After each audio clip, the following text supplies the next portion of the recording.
Suivez votre magazine Environ avec Vodacom, leader dans le monde cellulaire.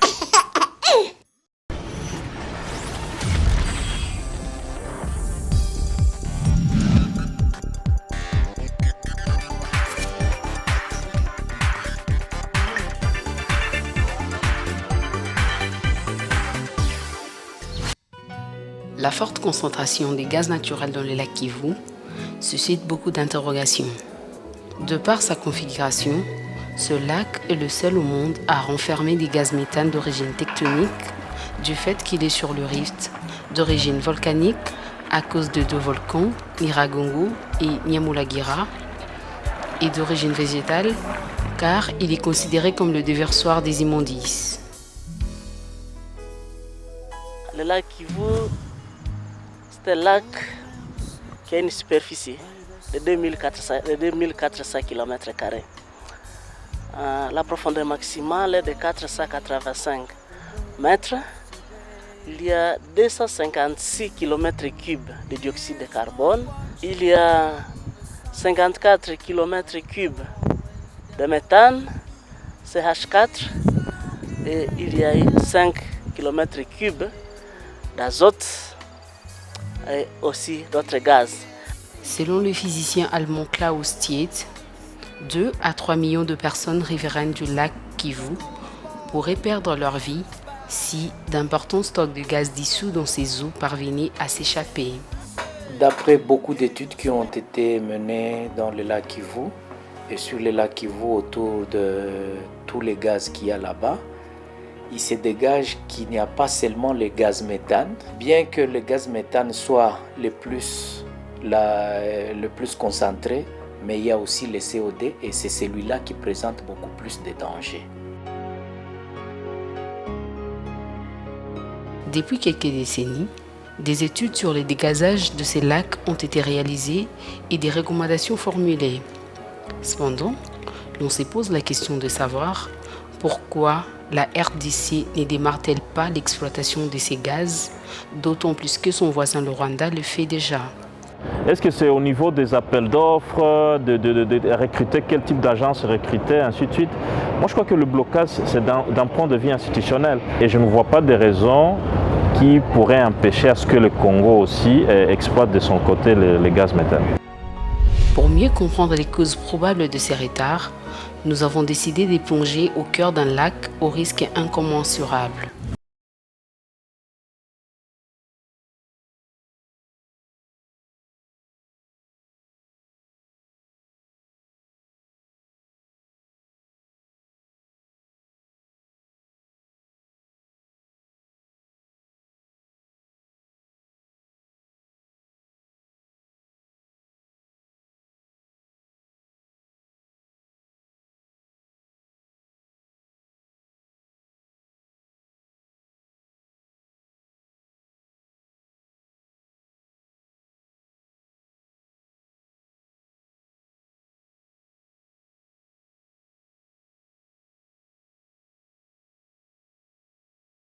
Livre de témoignages assez troublants.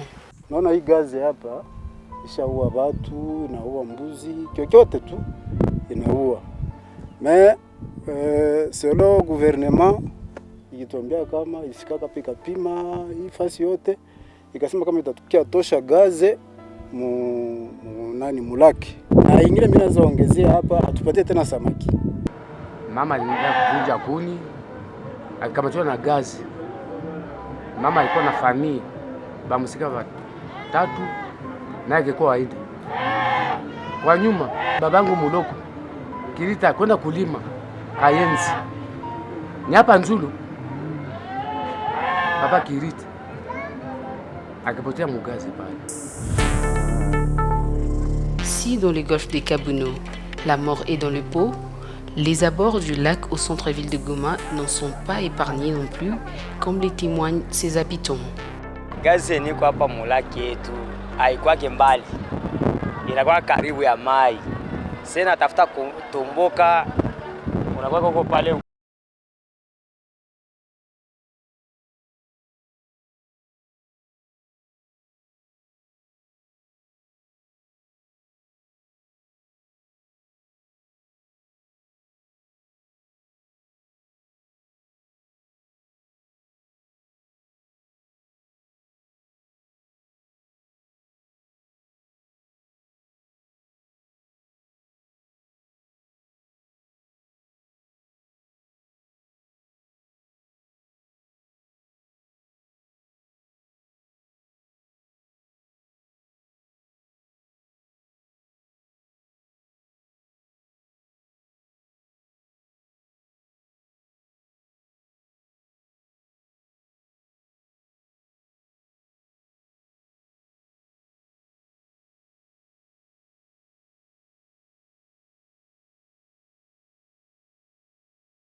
L'éventuelle explosion du lac Kivu suscite une controverse. Selon une tendance des scientifiques, le lac est stable et ne présente pas assez de risques. Tandis que les autres pensent qu'avec les activités volcaniques, le lac peut exploser, peu importe les moments. Mais en attendant, dans le golfe des Kabuno, les chèvres et les hommes tombent suite à des fuites remarquées par-ci et là de gaz carboniques.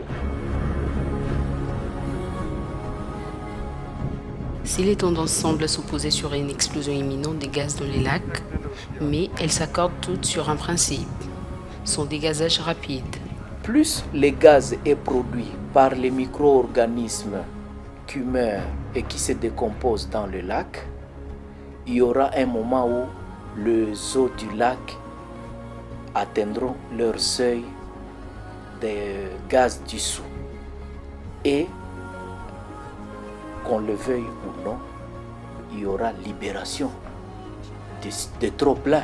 Aujourd'hui, dire que le dégât n'est pas imminent, ce serait minimiser, ce serait une naïveté. Tant qu'on parle qu'il y a une imminence de ces choses-là, il faut passer à l'action de prévention. Comme cela se dit, mieux vaut prévenir que guérir. Si l'activité du rift est très intense, et l'activité, les micros, les organismes, les végétaux sont dans les bas, il faut bien suivre, surtout le méthane. Donc, mon souci serait que le gaz méthane soit exploité. Est-ce le moyen et l'expertise qui manquent pour démarrer l'exploitation? Ou bien la volonté de le faire? Sur place, à Goma, nos efforts pour rencontrer les autorités provinciales à ce sujet se sont soldés par un échec.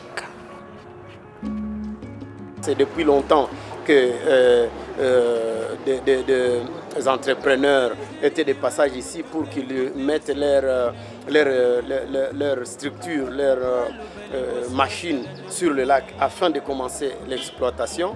Cela devait démarrer au même moment avec ce qui se passe sur le lac du côté du Rwanda. On ne sait pas ce qui a bloqué. Est-ce que ce sont les commissions? Est-ce que ce sont les taxes? Est-ce que ce sont les entrepreneurs eux-mêmes qui ne veulent pas venir? Nous pensons qu'il faut qu'on se mette directement au travail. Je ne sais pas pourquoi le gouvernement traîne les pas alors qu'il y a des bonnes volontés. Il y a même certains privés, on a suivi à la radio, il y a certains privés congolais qui voulaient déjà se lancer dans l'exploitation. On se demande toujours pourquoi ça n'avance pas.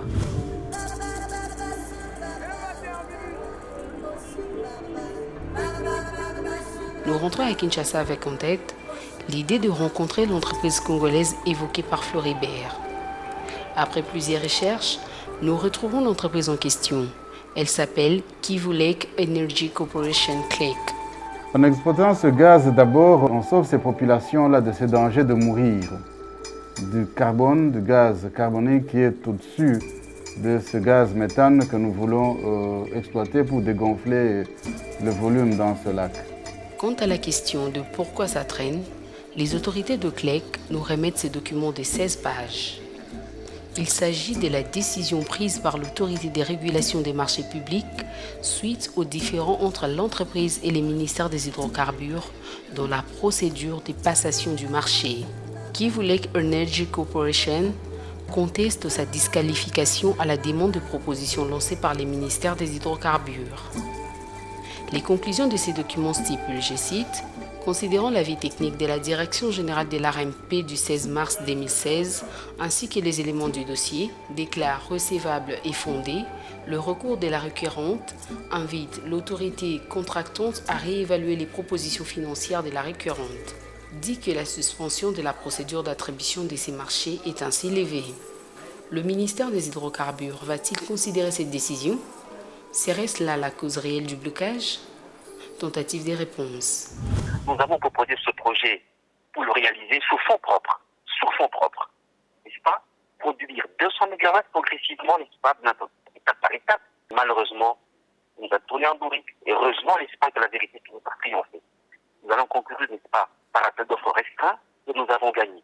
Moi, je pense qu'il est grand temps de comprendre que le sens de l'humanité nous commande de protéger la population du nord et du Kivu.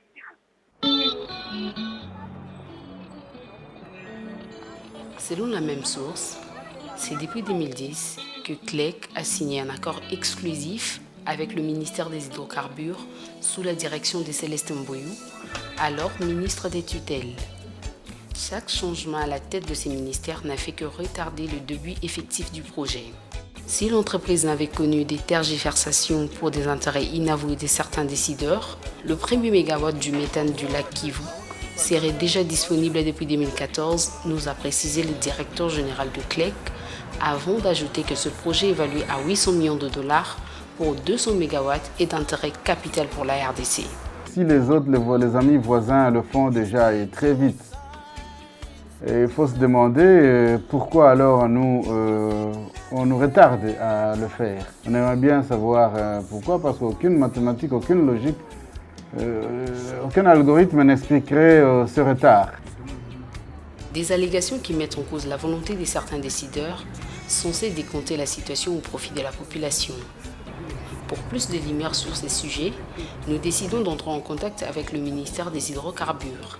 Serons-nous reçus par les services compétents du ministère pour faire le point?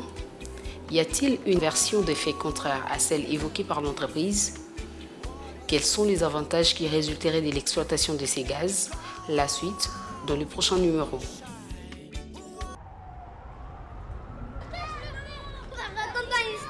Une histoire? D'accord. Laissez-moi vous raconter l'histoire d'un grand pays. Un pays où les beautés se retrouvent même dans les coins les plus cachés.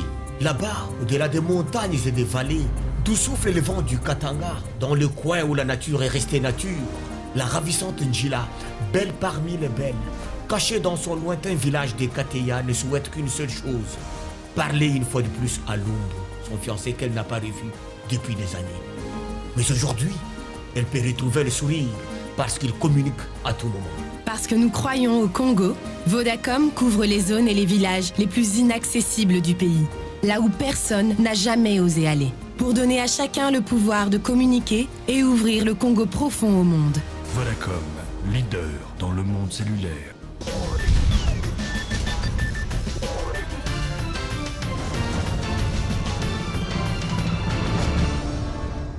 Wildlife Conservation Society, WCS, en collaboration avec l'ICCN, ont organisé une journée d'information et de sensibilisation sur les statuts des gorilles, des growers et des chimpanzés de l'Est de la RDC. Cette rencontre qui a réuni différents experts et techniciens a eu pour but la sensibilisation des parties prenantes sur la protection des gorilles et l'élaboration d'une feuille de route pour la mise en œuvre du plan d'action de sécurisation de cette espèce. Ce que nous demandons, c'est d'avoir les moyens d'engager davantage d'éco-gardes et d'avoir plus de moyens pour les former et faire en sorte qu'ils puissent se déployer sur l'ensemble de la zone dans laquelle on trouve des gorilles de growers ou bien des chimpanzés. De 1995 à ce jour, la population animale des gorilles est passée de 17 000 à 3 800. Cette situation inquiétante requiert les efforts tous azimuts. La protection de la nature ne devait pas être l'affaire du simple conservateur et mégarde. Non, c'est l'affaire de tout le monde. On protège pour la communauté et cette conservation devait se faire avec et par cette communauté. Je pense que c'est nécessaire aussi d'essayer de gérer les sites artisanaux pour les mines, où on collecte l'or et les autres choses. Si ça c'est mieux géré, puis la population locale peut gagner de cette ressource, mais ils ne font pas la chasse à la même fois dans cette région. Ça c'est possible à faire. Après débat et échange, quelques recommandations ont été formulées par les participants. Il serait souhaitable de renforcer le patrouille, de renforcer en équipement toutes les brigades qui travaillent dans les sites, dans différentes réserves naturelles et dans différents parcs qui sont reconnus mondialement.